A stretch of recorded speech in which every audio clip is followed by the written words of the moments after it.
Ça enregistre? Ok, cool. Salut à tous. Salut à tous, premier numéro pour des tests. C'est même pas du tout un test en fait, parce que on a des téléphones de moins en moins chers et puis on essaie de voir qu'est-ce que ça donne.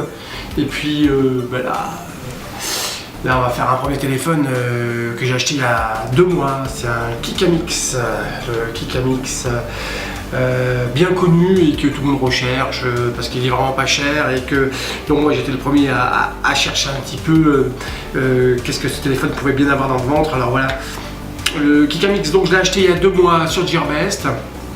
Alors quand je l'ai reçu, j'étais super content parce que j'ai trouvé ce téléphone super beau et avec un écran hyper intéressant. C'est ce qu'on voit tout de suite parce que en fait il a un grand écran.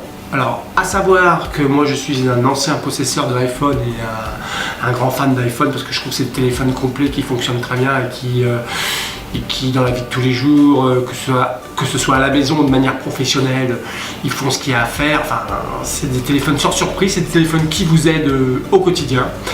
Et c'est ce qu'on va voir avec ce téléphone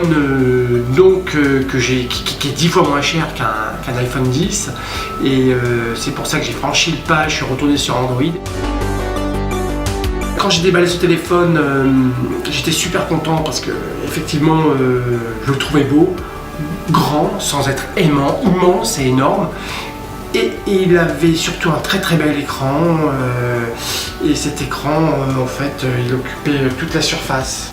Et dans lequel, effectivement, je regarde un petit peu toutes mes vidéos maintenant le soir. C'est un écran Sharp, paraît-il. De temps en temps, je retourne sur l'iPhone de ma femme et je trouve ça bien triste. Les typos sont petites, tout est rikiki, très serré. Et bon, je ne parle pas des formats plus, mais je parle d'un format normal. Et puis voilà. Donc dans ce téléphone qui tient dans la main, moi j'ai une main d'homme, mais c'est pas une main non plus de géant. Il tient aisément. La seule remarque qu'on peut faire, c'est que ça glisse terriblement, un petit peu parce que la coque est lisse, le plastique est bien fait, bien fini, un beau black très joli. L'effet visuel qui est très agréable. Après, l'effet pour le porter, quand même, il faut faire attention parce qu'il peut glisser, mais pas dans la vie quotidienne. Quoique moi, je l'ai fait déjà tomber au moins 3 fois, mais il est toujours là. Et c'est surtout que cet écran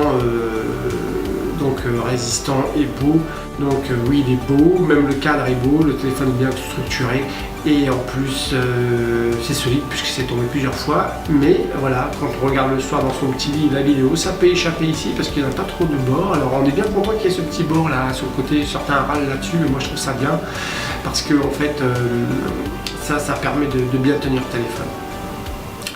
Alors comme on vient de le voir, ce téléphone est plutôt très agréable et bien réussi. Moi j'ai personnalisé donc ma présentation. Là-dedans on circule où on veut, comme on veut. Tout répond au doigt et à l'œil. Regardez, c'est relativement rapide, pouf pouf. Voilà, on peut faire tout ce qu'on veut avec ça, ça réagit bien. Et après, Messenger aussi, tu vois, là, bon, c'est très très réactif. Après, on va faire un test de redémarrage aussi, tout à l'heure, il redémarre bien. Bon, je vais pas vous faire des tests on-to-tool, tout ça, on sait que c'est des téléphones moyens, on va pas demander la lune à ces trucs-là. C'est des téléphones moyens qui sont plutôt très jolis. Et qui sont pas chers et qui, dans la vie de tous les jours, font notre bonheur. J'aurai juste un petit bémol juste sur la fin, vous verrez là-dessus. Là, pour en finir avec cette coque et ce cadre, écoutez, moi je me suis assis plusieurs fois parce que pendant 2 mois, voilà, ce qu'il faut savoir, que j'ai utilisé ce téléphone. Je ne prends pas vraiment soin de mes téléphones et des appareils parce que c'est fait pour être utilisé. Et celui-ci, je l'ai utilisé allègrement, comme tout téléphone. Alors, vous voyez là, on pose. Si je le pose, voilà, je me suis assis plusieurs fois dessus, il n'est pas réellement totalement déformé, il n'est pas droit non plus, hein. On voit qu'il a un petit creux ici, mais c'est franchement pas dérangeant. Et donc là-dessus, il a bien tenu le choc. Et puis l'écran est recouvert d'un film plastique qui au début on se rend même pas compte, c'est quand on le sait en fait qu'on le voit, mais après il n'est pas du tout gênant.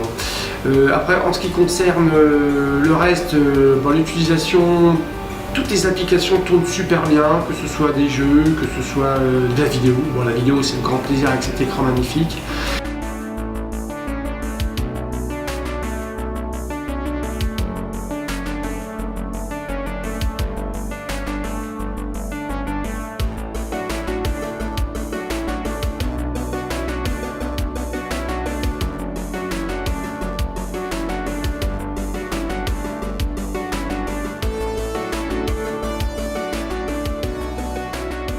grand plaisir. Voilà, je me suis fait avoir sur cette course, vite j'ai essayé de rattraper. Oui, mais je l'ai bloqué mon truc. Bon, enfin là j'ai raté ma course parce que j'étais en train de vous parler.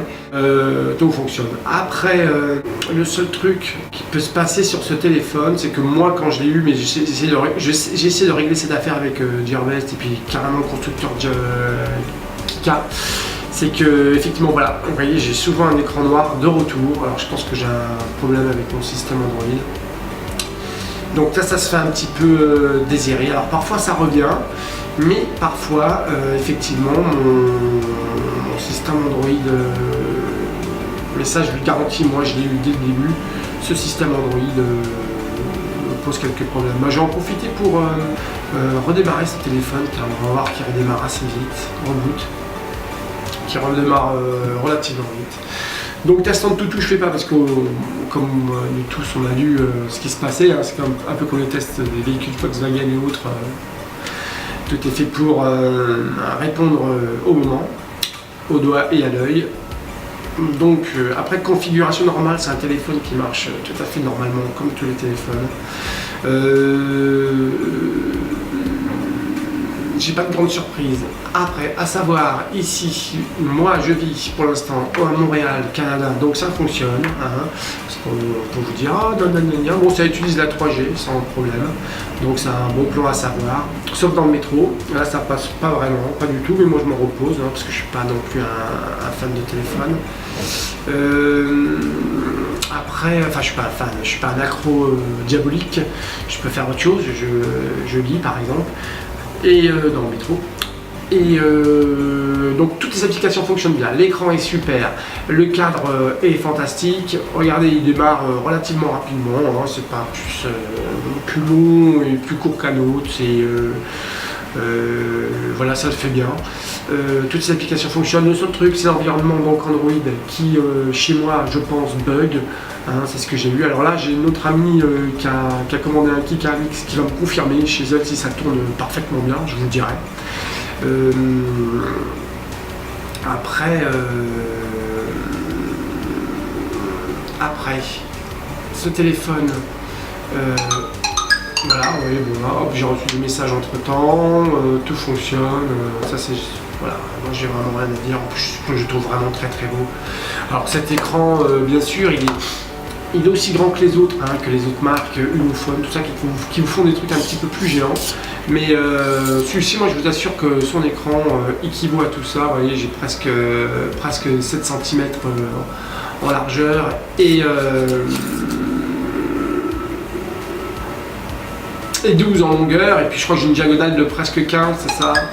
J'ai une diagonale de 14, 13,5, ce qui est vraiment pas mal. Le Wi-Fi fonctionne, peut décrocher, mais il revient assez rapidement. Il suffit de rebooter de toute façon si en cas de gros problèmes. C'est livré avec un casque USB-C, prise USB-C, mais qui fonctionne très très bien. Alors à savoir que ce casque, c'est un casque, alors comme on peut lire dans certaines critiques, c'est un casque banal, mais en fait il marche très très bien. Donc moi je suis assez fan parce qu'en fait vous voyez c'est des bourrons, je trouve ça assez agréable et efficace, donc oui je suis plutôt pour.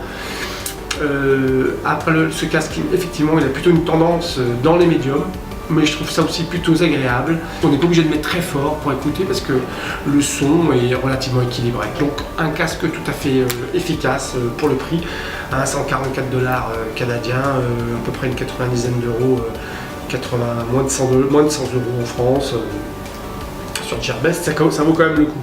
Après, partie vidéo et photo, moi je mets une bonne mention pour ces photos parce que c'est des photos un peu laiteuses, je trouve ça beau, je suis assez amateur de photos.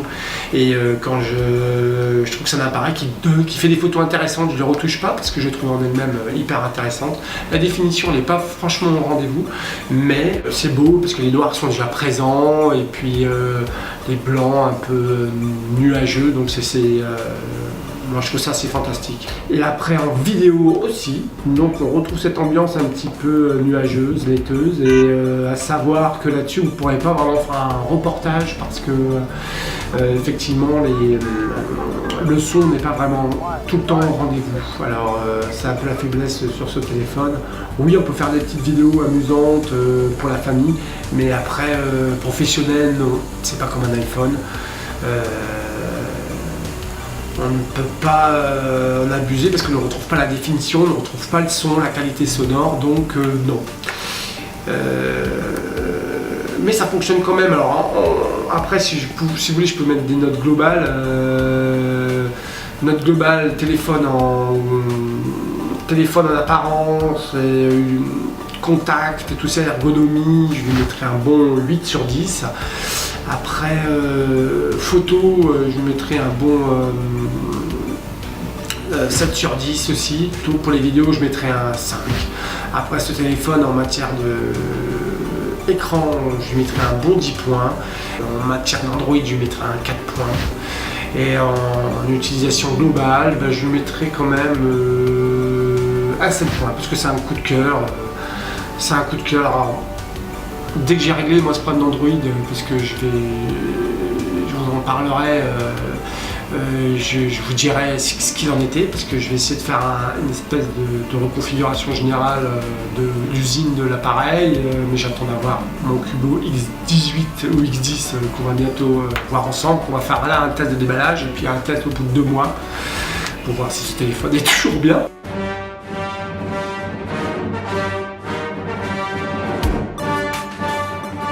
Je mettrai un bingo moins pour ce téléphone parce que je le trouve bien, moi je m'y suis vraiment attaché, et moins parce que en fait professionnellement par exemple c'est pas un téléphone qu'on peut utiliser parce qu'il n'est pas fiable. L'Android ne répond pas au doigt et à l'œil, des fois ça pose problème, c'est ce qui m'est arrivé plusieurs fois. Je vous retrouve très bientôt pour le test de déballage du Cubo X18. Je vis le téléphone au quotidien, et celui-ci il est fait tomber dans les toilettes. Alors curieusement, j'ai un peu peur, mais il s'est mis à marcher.